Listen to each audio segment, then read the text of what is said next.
Olá, caros alunos e servidores do Campo de Educação à Distância do Instituto Federal de Educação, Ciência e Tecnologia do Rio Grande do Norte, nosso querido IFRN. Hoje nós estamos aqui para falar para você que estuda em casa, nos nossos polos espalhados por todo esse estado, para contar para você um pouco do projeto, da proposta de trabalho do candidato a reitor do IFRN, professor Willis Isabel Farcá Tabosa, que está aqui conosco. Você vai saber agora o que ele pretende fazer para melhorar ainda mais o serviço que já é prestado a você através do Campo de Educação à Distância. Boa tarde, professor. Boa tarde, Marília. Bom, em primeiro lugar, vamos falar da dimensão institucional, né? Nós vivemos num período em que esse é um assunto que vem sendo muito à tona, que é a questão da gestão democrática. Pressupondo que nós já vivemos uma gestão democrática, o que o senhor acha que pode melhorar? E Marília, quando nós falamos de gestão democrática, essencialmente nós falamos do fortalecimento dos nossos colegiados. O que eu quero dizer é que hoje a instituição tem um conjunto de organismos formados por servidores, formados por alunos, formados por técnicos administrativos de uma maneira geral, né, que faz, inclusive pessoas fora da comunidade acadêmica, como pais, como representantes de entidade, que trabalham, que atuam para que essa instituição possa ter exatamente as ações mais colegiadas, discutidas no âmbito da sociedade. Então, o fortalecimento dos nossos colegiados, e aí eu quero destacar o Conselho Escolar, eu quero destacar os grêmios estudantis, eu quero destacar o colégio dirigente, o CONSUP, o CONSEPEX e o CONSUP, que é o órgão máximo, fará com que a representatividade das pessoas na instituição possam ter parceria com o processo de gestão. Então, o que pode melhorar é principalmente melhorando a estrutura e melhorando os normativos organizacionais. E é nesse sentido que a gestão democrática ela se consolida. Mas tem um outro aspecto muito importante, que é a presença e a participação das pessoas independentemente do colegiado. Então, a ação de cada um individualmente, professores, técnicos e estudantes, fortalece o processo de gestão democrática. Pois é, nós estamos falando para alunos que estudam à distância, né? Eles têm poucas oportunidades, existem aulas presenciais e tudo, mas é um modelo totalmente diferente do convencional. Como essa gestão democrática pode melhorar, atingir diretamente essas pessoas que estão nos assistindo agora? Melhorando exatamente o processo de comunicação com esses estudantes. Hoje, eles estão em polos, inclusive, fora do Rio Grande do Norte, mas a relação que nós temos com ele ainda é muito distante, porque, infelizmente, virtualmente não dá para alcançar todos. Nesse processo de gestão democrática, fazer com que esses estudantes possam participar mais dos projetos de pesquisa, dos projetos de extensão e não somente da formação dentro do ensino dos seus cursos. E se sentir partícipe, né? Partícipes da instituição, porque Sim. É um sentimento, às vezes muitos não têm um sentimento de pertencimento, não é? E se apropriar da escola, isso é apenas uma ferramenta de comunicação, mas são todos alunos do IFRN. Isso, é verdade. E nesse processo, esses alunos precisam se fazer presentes nos colegiados, eles precisam contribuir, eles têm que se sentir partícipes desse processo, porque sem isso nós não conseguimos construir e saber o que está acontecendo. Então, por exemplo, constituir o colegiado desses alunos enquanto grêmio é algo realmente desafiador, mas para isso a gente está pensando exatamente num processo de constituição do Fórum de Assistência Estudantil, né, onde esses colegiados irão ter participação, voz, para o processo de gestão. E os estudantes da EAD serão convocados também a fazer parte dessa discussão neste fórum. Em relação, que é outra dimensão institucional do seu projeto de gestão, é a questão da internacionalização. Ao longo dos anos, o Instituto tem conseguido parcerias com instituições da Europa, dos Estados Unidos. Quais são as suas ideias para que essa internacionalização não só se consolide, mas se amplie mais? A gente tem feito trabalhos de parceria, mas termina não tendo uma continuidade desse processo de internacionalização. E por isso nós estamos trabalhando num projeto dentro do nosso plano de construir o nosso plano interno, né, institucional, de intercâmbio de estudantes e de servidores. Evidentemente que todo esse processo existe um planejamento porque os investimentos são altos, né? Hoje, nós temos em média um investimento semestral, teria, se fizéssemos uma análise, de investimento da ordem de US$6.000 por estudante, isso envolvendo a parte de hospedagem, de alimentação. Isso ainda é um pouco mais mensal do que hoje o Ciência Sem Fronteira. Então, esse estudo que a gente já tem nos permite dizer que podemos fazer em um trabalho de internacionalização desses estudantes que amplia as nossas relações de ensino, mas também de pesquisa e extensão. Então, é um pouco do que é feito hoje pelo governo federal, mas dentro e com recursos próprios da instituição. Esse projeto de internacionalização que existe hoje, ela inclui os alunos, os professores, a gente sabe que volta e meia vão lá fazer cursos, né? Vão para a Finlândia, né? Mas os alunos da EAD, eles têm acesso a esses projetos de programas de intercâmbio? É importante lembrar que todo e qualquer aluno do Instituto Federal, independente de ser um aluno presencial ou ser um aluno que estuda por educação à distância, ele tem os mesmos direitos, né, e, obviamente, as mesmas obrigações que qualquer outro estudante. Então, independentemente da sua condição de ensino. Então, a questão é que a gente precisa chegar mais próximo desses estudantes, né? A gente precisa estar mais em sintonia com o que eles estão fazendo. E eles, por sua vez, cobrarem da gestão, né, cobrarem da gestão do campus, porque tem um diretor-geral, tem um diretor acadêmico, né, a sua participação dentro do processo de planejamento. E, obviamente, o acesso aos editais é tanto para eles como para qualquer outro estudante presencial.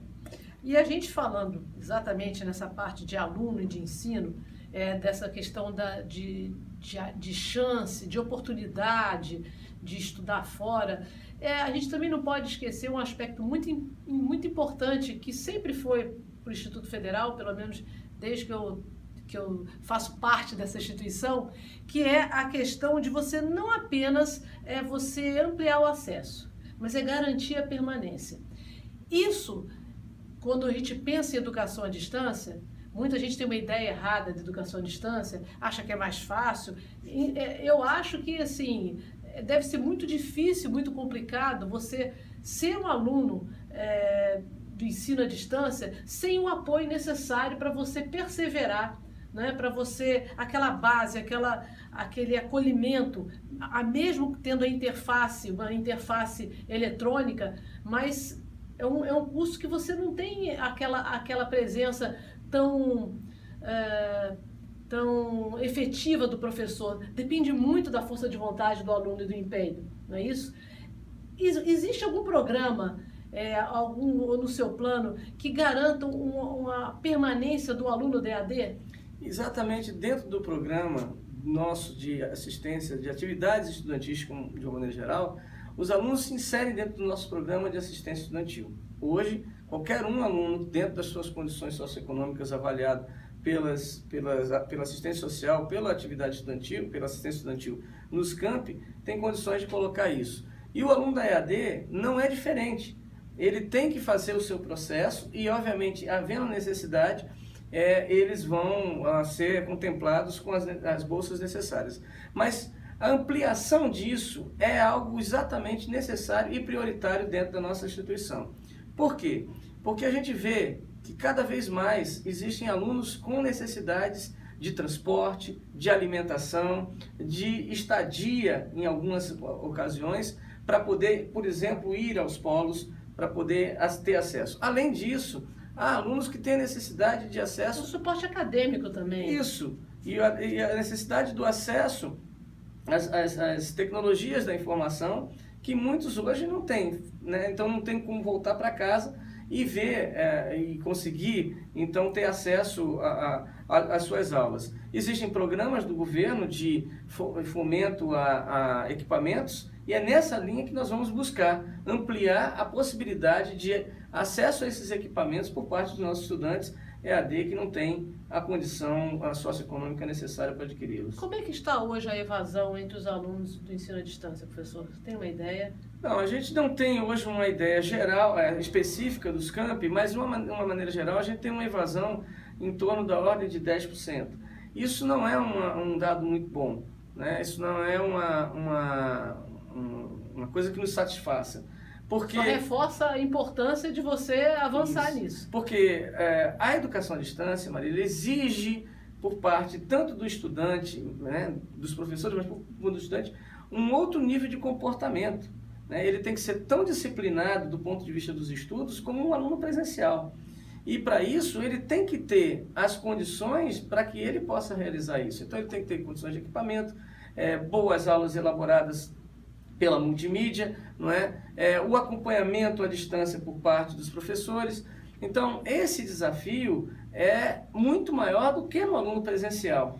E é isso que a gente está se propondo a implantar, ou pelo menos a superar e avançar, com a consolidação do campus, né, do ponto de vista legal junto ao MEC. Hoje, esse é uma política institucional, né, o campus EAD, mas ele precisa se consolidar enquanto campus, como a gente diz, de direito, né, fazendo parte da própria matriz orçamentária que dê sustentação mais ao campus. É isso que a gente vai lutar. Em termos de infraestrutura, que é um campus que demanda, né, as pessoas para fazer aqueles programas que a nossa coordenação de videoproduções faz com tanto brilhantismo, com tanto carinho, aquilo tem toda uma equipe, né, uma equipe enorme de servidores, tem muito aparato tecnológico também, né, para você fazer com que a informação chegue íntegra, enfim, aos lugares, aos polos e tudo.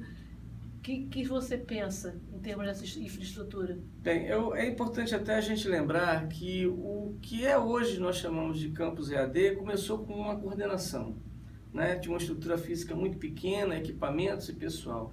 Hoje existe um prédio, evidentemente ainda presente no campus Natal Central, né, um prédio de 5 andares, 6 andares, na verdade, e que hoje funciona estruturalmente com várias salas, coordenações, enfim, uma estrutura física muito boa. Os polos funcionando principalmente nos campi, né, e um conjunto de colegas servidores que faz todo esse trabalho. Mas sempre é possível e deve-se melhorar esse trabalho feito em termos de infraestrutura. E é isso que a gente está tentando garantir orçamentariamente, né, os recursos do mesmo jeito dos outros campi, né, para o campus EAD. Então, agora mesmo no final do ano, houve uma aquisição de equipamentos, né, houve uma necessidade, houve aquisição de equipamentos dentro do planejamento que tinha sido feito, com os recursos então que nos foram disponibilizados, que não foram tantos assim, mas foram suficientes para atender a demanda que foi colocada. Em relação à gestão de pessoas, contratação de servidores, acha que é necessário? O que é necessário fazer para que o campus possa oferecer mais cursos e melhores cursos também? Bem, a contratação de pessoas é uma ação que não depende só da gente, né? Os campi todos têm os seus números de servidores específicos, né? E a gente está chegando nesse patamar, né, de lotação. No entanto, nós queremos levar para o Ministério, né, toda a nossa expertise, toda a nossa inteligência que hoje é desenvolvida no campus EAD. Hoje nós temos metodologia de construção das aulas e videoaulas, nós temos metodologia de atendimento ao aluno, nós temos metodologia para contratação, né, temporária via UAB ou ETEC dos professores conteudistas, dos professores formadores, dos coordenadores de polo. Então, todo esse conjunto de metodologias desenvolvido pelo campus EAD ao longo desses últimos anos, nós levaremos ao Ministério para mostrar que nós temos capacidade de ampliar muito mais, de universalizar ainda mais o acesso à educação e à educação profissional. E é justamente a partir do aprendizado que nós desenvolvemos ao longo desses anos também. Pesquisa e extensão na dimensão da educação à distância. Tanto o desafio quanto o ensino, mas isso implica em que os professores e estudantes apresentem os seus projetos. Então, na participação dos editais, eles podem fazer parte e, evidentemente, hoje a gente está trabalhando principalmente no custeio, na consolidação do cartão pesquisador e cartão extensionista e também na melhoria dos editais, fazendo com que os nossos alunos tenham acesso a essas ações de pesquisa e extensão. Mas, evidentemente, isso implica numa oferta por parte da instituição, mas também implica em que os alunos e servidores se coloquem à disposição para participar desses editais. Professor, não basta querer, né, implantar mudanças, melhorias. Em princípio, todo mundo quer melhorar, né? Mas é preciso também que se saiba de onde você vai tirar os recursos para poder transformar esses planos em ações efetivas. Senão fica apenas um exercício teórico que não leva a nada, né? O IFRN ele é conhecido em toda a rede federal, para quem não sabe, como um modelo de eficiência na execução orçamentária, né? E é possível melhorar ainda mais o que já é bom? O que você faria como administrador para que a gente seja ainda mais eficiente e eficaz no uso dos recursos públicos? Sem dúvida nenhuma que sempre é possível melhorar e a gente tem algumas estratégias. A primeira, do ponto de vista da elaboração dos nossos editais para o processo licitatório. Então, quanto mais nós sermos rigorosos, né, no processo de definição, por exemplo, para aquisição de equipamentos ou até mesmo para obras e serviços, né, fazendo editais com um nível de detalhamento que só permita a contratação de empresas que de fato possam dar conta do serviço ou da obra e também da contratação dos equipamentos que sejam mais adequados e que tenham melhor durabilidade. Esse é um trabalho que pode sempre ser feito e aprimorado com a melhoria dos nossos editais. Mas, por sua vez, nós precisamos fazer também um trabalho interno de otimização de recursos, né, que possam ser reutilizados em outras áreas. Por exemplo, no nosso plano, a gente tem uma preocupação com a sustentabilidade ambiental. Então, no caso, as usinas fotovoltaicas, que hoje já existem em 6 campi e 3 estão em processo de contratação, a nossa proposição é justamente de que até o final de uma possível gestão a gente venha a implantar em todos os campi. Isso cria uma economia importante na área de energia, além, evidentemente, de estarmos dando a nossa contribuição para a sustentabilidade ambiental. Mas isso também se aplica com o uso na área de água, né, com o reuso de água nas unidades de tratamento de esgotos que nós temos nos diferentes campos, por exemplo, para irrigar campo de futebol e jardins. Então, essa é uma outra economia. A coleta de água de chuva, que inclusive foi muito importante em alguns campos que estão fazendo uso dessa água para poder manter-se como, né, nesse momento de seca em campos do interior. Então, essa é uma outra ação. A mesma coisa diz respeito a economia de insumos como papel, né, como toner, fazendo, por exemplo, agora as nossas ilhas, né, de impressão, em que então a gente tira as impressoras de dentro de cada setor e cria ilhas de impressão, que o custo diminui bastante. Então, é esse o processo de revisão geral do nosso processo de gestão, que vai levar a uma economia e que vai permitir, evidentemente, a aplicação em pesquisa, em extensão, em assistência estudantil, como forma de ampliação das nossas ações. E gastar bem agora é um assunto na hora do dia, né? Em vias de um novo contingenciamento, né? Porque o governo já anunciou um corte de mais de 10 bilhões, né, no orçamento. É uma preocupação que você, como gestor, realmente deve ter bem presente, né? Como fazer com que isso atinja seja o menos traumático possível para a nossa instituição? Sem dúvida, isso passa também por uma questão muito importante, Marília, que diz respeito à formação continuada de todos nós, servidores, e, obviamente, o processo de conscientização dos nossos estudantes, né? A gente tem hoje todas as nossas instituições, todos os nossos campi climatizados nas suas salas de aula, nos seus laboratórios, né? Às vezes eu chego num determinado campus e eu vejo o aluno sair com um casaco. Então, esse processo de educação, né, ambiental, para todos nós, servidores e estudantes, faz parte também do nosso programa de ação de sustentabilidade. Porque na hora em que a gente tem o cuidado em regular o ar-condicionado, o cuidado ao apagar a luz, o cuidado no olhar quando uma torneira está vazando água e informar, isso tudo tem uma ligação de sustentabilidade, de gestão democrática, de ação participativa e de planejamento estratégico. Então, dentro dos nossos programas de capacitação, nós estaremos trabalhando né, de forma muito intensa nesse processo de conscientização das pessoas, que também influencia, obviamente, na gestão e, obviamente, leva a um processo de economia de recursos, né, para serem aplicados em ações estruturantes e ações que nos projetem dentro da rede nacional. Bom, caro aluno, caros colegas, professores, servidores que estão nos assistindo aqui através da plataforma Moodle, nosso bate-papo está encerrando, e eu queria fechar falando do professor Willis, dando um resuminho.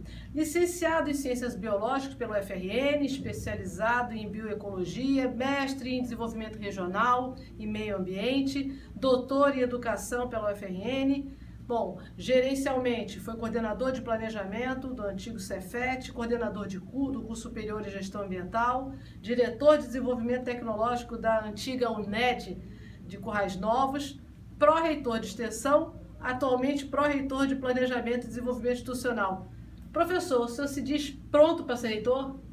Nós estamos preparados, Marília, é verdade. A gente não pode nunca dizer que está pronto de completo, porque nós somos um ser sempre em construção. Se eu dissesse isso, eu estaria acabado, né? Mas nós estamos preparados. Nós trabalhamos muito afinco durante esses últimos 20 anos nessa instituição, não é? Trabalhamos academicamente e trabalhamos do ponto de vista de gestão acadêmica e administrativa. Não é? Temos um conhecimento bastante ampliado, mas tudo isso não basta se nós não tivermos uma equipe que esteja em sintonia com o nosso pensamento. Não é? Nosso plano é baseado fundamentalmente nos nossos documentos fundamentais, que é o projeto político-pedagógico, o nosso plano de desenvolvimento institucional e o Plano Nacional de Educação, no qual nós estamos inseridos. Então, esse conjunto de documentos nortearão todo o nosso fazer numa próxima gestão. E não, nesse aspecto, a gente tem muita tranquilidade e segurança para nos colocar à disposição da comunidade e nos colocamos para essa avaliação. Mas, evidentemente, que sempre a gente tem algo a aprender e a gente vai e aprende com os estudantes e aprende com os nossos colegas técnicos administrativos e com os nossos colegas professores.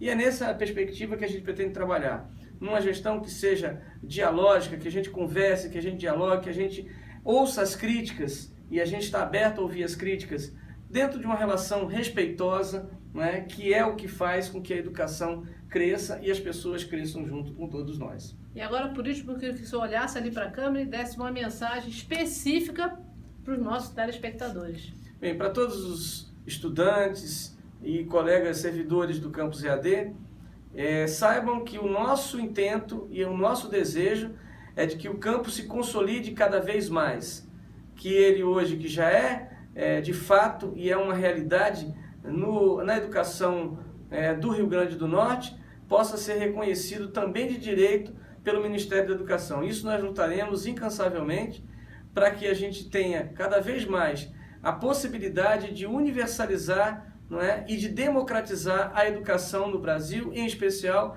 a educação profissional, por meio da educação à distância. Por isso, a gente conclama a todos para que no dia 9 de dezembro, vote Willis reitor, vote 3 para avançar. Ok, muito obrigada, professor Willis. Muito obrigada a você que nos escutou até agora. E se você quiser mais informações sobre as propostas para a gestão para o próximo quadriênio 2016-2020 do professor Willis, é só ir lá no Facebook, professor Willis, você vai saber tudinho. Fique atento, participe.